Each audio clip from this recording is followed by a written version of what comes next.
Let's turn things over now to the race for U.S. Senate, where we're looking at Marco Rubio versus Val Demings. Marco Rubio with a significant lead. My understanding, I believe, and correct me, maybe you've heard an update, is that CBS News has already called the race for Marco Rubio. 53.4% for Rubio to 45.1% for Val Demings. Yeah, Democrats were hoping that the issue of abortion would make a difference, that the issue of gun violence would make a difference in this race. But apparently, the voters in this Senate race weren't buying that, and they have reelected Marco Rubio.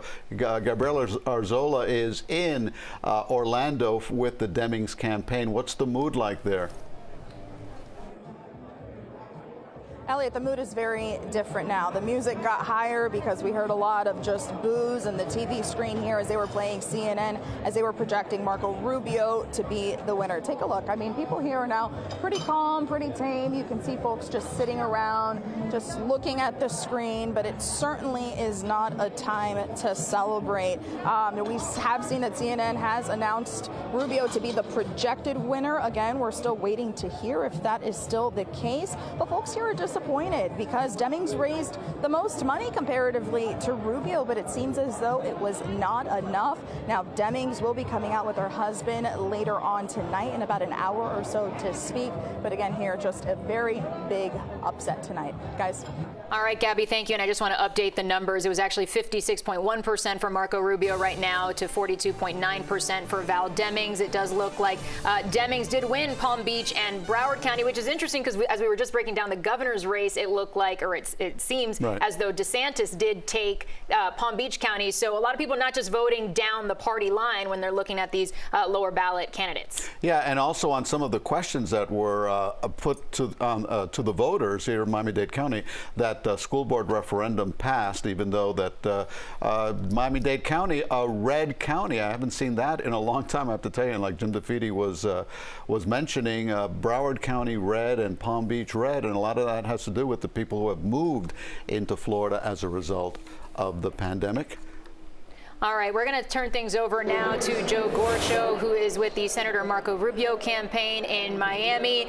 Joe, a lot of outlets already calling the race for Rubio, including CBS News. What are we anticipating when we hear from the senator this evening? Well, I was told once the race is officially projected and called in his favor that we should expect him to speak in any minute. So I'm sure they're organizing right now. And at some point, maybe within the next half hour, we might hear Senator Marco Rubio address the crowd. That's just a projection, still working on confirming the timetable. But it was something Elliot was mentioning just a few moments ago about what the Democrats were trying to do to perhaps oust Senator Marco Rubio and not have him reelected for a third term, talking about abortion might be the bigger issue.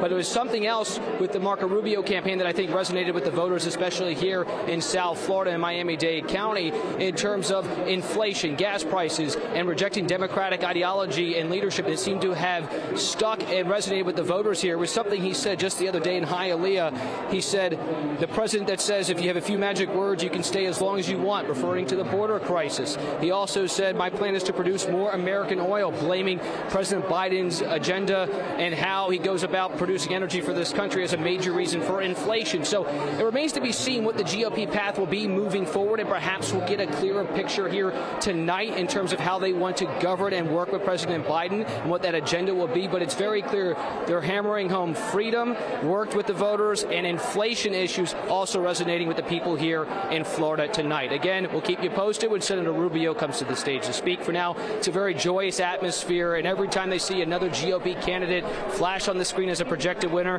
the room absolutely goes nuts and crazy. They're having a very fun night here tonight here in Miami.